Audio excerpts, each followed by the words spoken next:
Untie me! Hey, come on! What the fuck? What, are you gonna shoot me? Nani?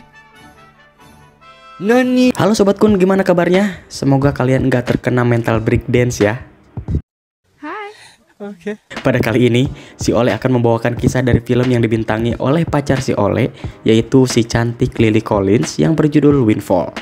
Film yang tayang pada tahun 2022 ini menceritakan tentang aksi perampokan seorang pria di dalam sebuah villa mewah milik seorang miliarder. Oke, tanpa basa-basi lagi, langsung saja ini dia filmnya. Cekidot. Di sepanjang film kita tidak diberitahu nama-nama dari semua karakter.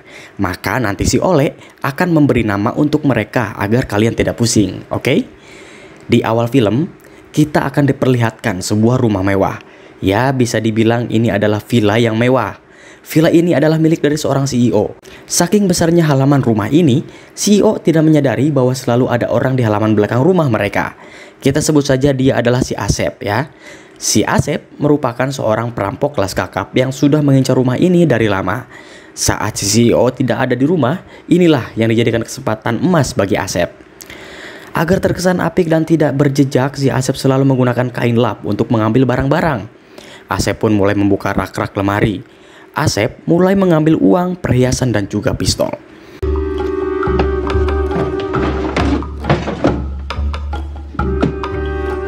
Tanpa disangka-sangka di luar ekspektasinya, aksi si Asep harus terhenti saat menyadari si pemilik rumah yaitu si CEO telah pulang. Kita sebut saja si CEO ini adalah Ahmad. Karena Ahmad telah datang, Asep pun bersembunyi di dalam rumah.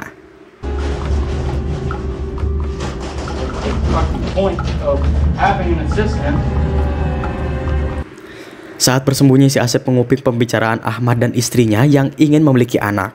Hingga akhirnya persembunyian Asep pun harus terbongkar oleh sang istri. Kita sebut saja si istri ini adalah Lily. Lily yang memergoki adanya orang asing di rumahnya menyadari bahwa dia adalah seorang perampok. Asep pun mengancam Lily di hadapan Ahmad. Ahmad dan Lily tak berkutik di hadapan Asep. Ahmad pun dengan santainya bertanya apa sebenarnya yang diinginkan Asep. Jika Asep ingin uang, maka Ahmad akan memberikannya dengan cepat. That's not what I'm saying. I'm saying, what do you want? Let me help you. What are you doing? Namun Asep sangat berhati-hati. Dengan menghiraukan tawaran Ahmad, Asep pun langsung menyuruh Ahmad dan Lily untuk mengeluarkan semua HP-nya. Dan asal kalian tahu, si Asep ini tidak memiliki pengalaman merampok. Ini adalah pertama kali baginya. Semuanya sangat terlihat jelas dari gelagatnya yang gugup saat sedang memberikan ancaman kepada Ahmad dan Lily. We are never here, so it's going to take me a second to remember where the fuck this money might be, but I'm going to... Karena sudah tidak tahan, Ahmad pun mengajak Asep menuju berangkas rahasianya. Ahmad memberikan Asep uang cash sebanyak 5.000 US dollar dan sebuah jam mewah dari Rolex. Tak hanya itu, Ahmad pun memberitahu bahwa di rumah ini tidak ada CCTV satupun. Bahkan rumah ini hanya satu-satunya rumah yang berada di wilayah ini. Setelah mendengar itu, Asep pun tetap merasa was-was. Asep menyuruh Ahmad dan Lily untuk masuk ke dalam ruangan sauna di halaman belakang. Ahmad dan Lily pun dikurung oleh si Asep.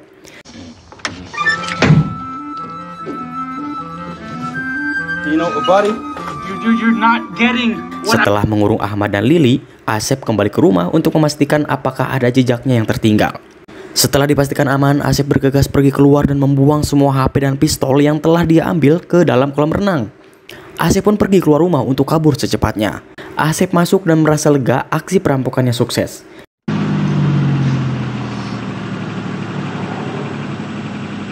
Namun saat di dalam mobil senyum Asep hilang.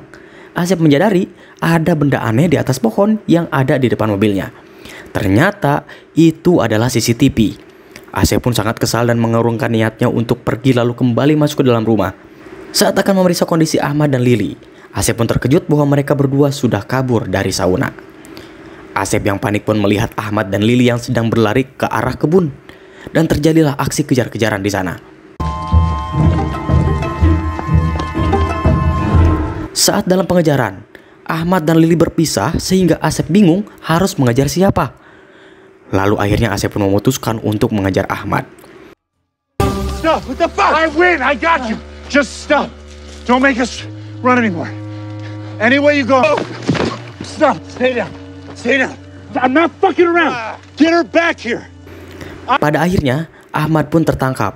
Melihat suaminya tertangkap, Lili pun keluar dari persembunyiannya dan menyerahkan diri. Asep membawa Ahmad dan Lili ke halaman rumah. Mereka lalu berunding.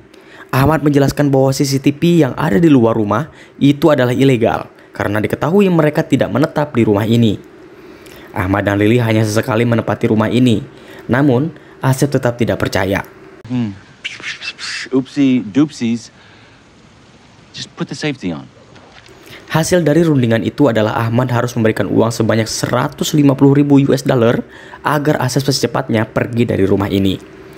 Namun bukannya merasa keberatan, Ahmad malah memberikan wejangan kepada Asep.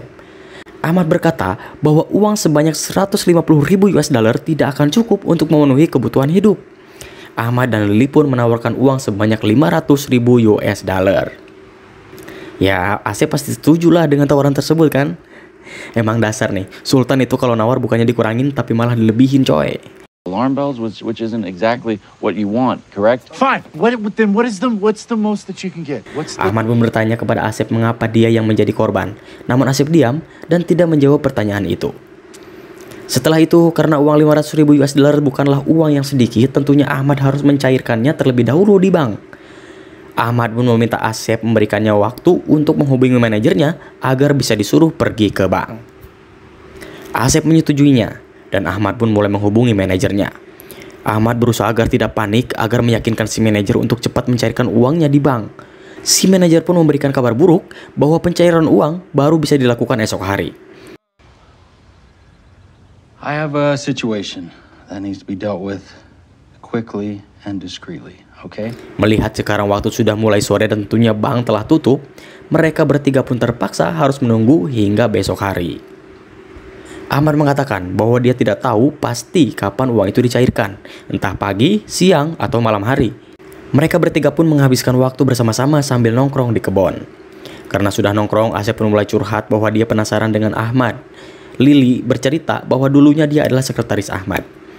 Lili bisa diangkat menjadi sekretaris karena sebelumnya dia memiliki perusahaan penggalangan dana untuk orang yang tidak mampu. Saat itulah Ahmad dan Lili berkenalan. So you can try and belittle what I do all you want, but the results speak for themselves. Sesi curhat pun berlanjut. Ahmad bercerita bahwa dia sangat membenci orang-orang miskin. Menurutnya, orang-orang miskin hanya bisa menyalahkan keadaan dan mengemis tanpa mau berjuang. Salah satunya seperti Asep sendiri yang memilih mendapatkan uang instan dengan cara merampok daripada bekerja keras. Ya, hal ini bertentangan dengan sifat Lili yang menyayangi orang-orang miskin nih. Selama pembicaraan berlangsung, Lili hanya terdiam dan tidak banyak bicara sama sekali. Lili pun mengajak mereka menghabiskan malam sambil nonton layar tancap di halaman.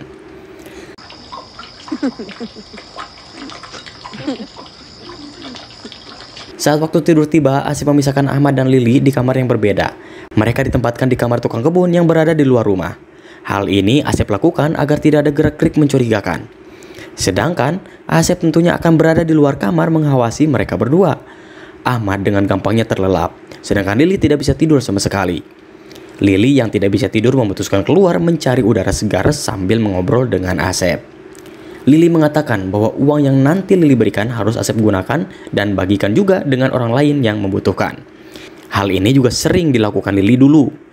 Lalu selepas ngobrol, Lili pun kembali ke kamarnya.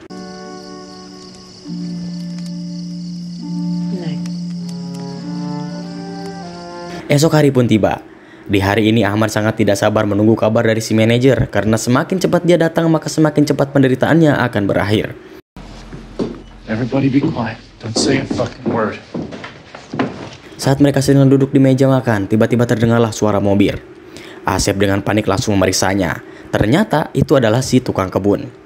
Dengan keadaan ini, Asep menyuruh Ahmad dan Lili untuk tetap diam dan berpura-pura bahwa rumah sedang dalam keadaan kosong.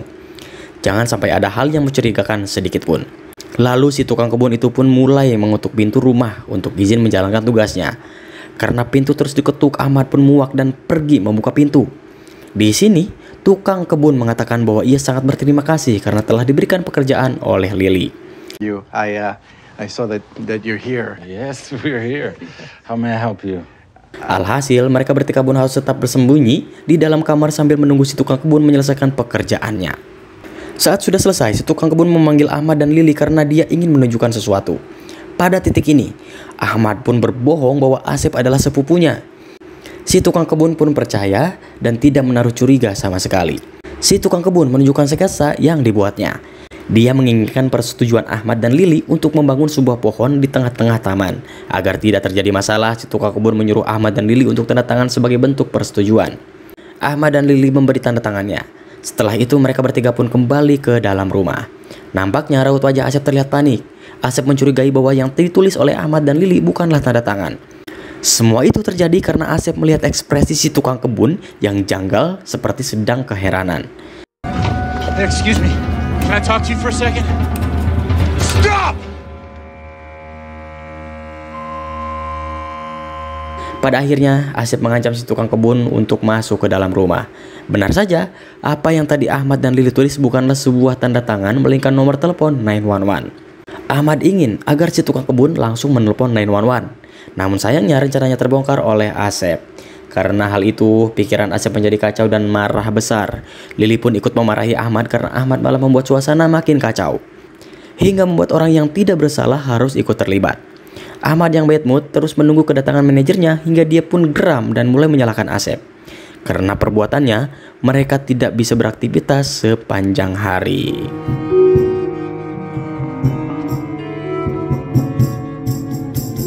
Sepanjang momen ini, mereka terus berdebat menyalahkan satu sama lain. Perdebatan itu memanas hingga Asep menodongkan pistol ke arah Ahmad. Ahmad yang mengetahui bahwa Asep perampok pemula tidak takut. Because... You listening? Just sit down on the fucking... Merasa diremehkan, Asep menembakkan pistolnya ke tembok.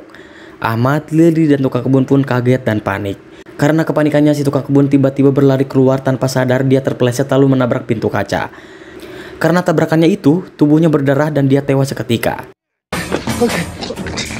Oh my God.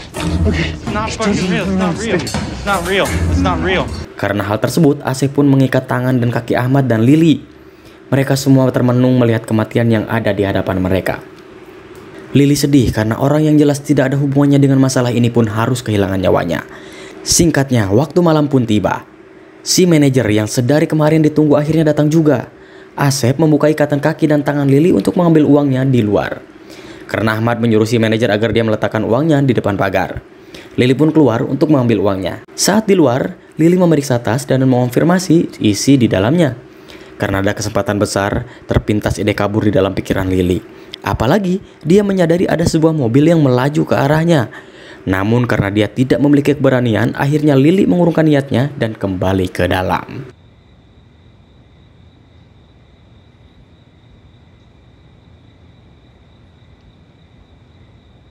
Asep pun senang bahwa aksi rampoknya ini telah berhasil.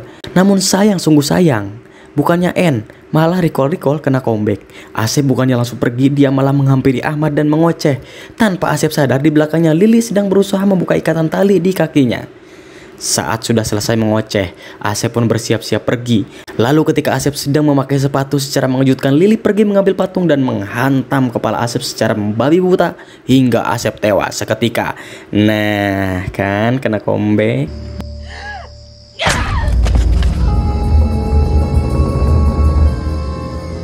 Ahmad yang melihat tingkah istrinya tersenyum bangga terhadapnya. Namun di luar ekspektasi, senyum lebar Ahmad harus hilang seketika. Lily lagi-lagi secara mengejutkan menembak kepala Ahmad sampai Ahmad mokat seketika. What, you gonna shoot me?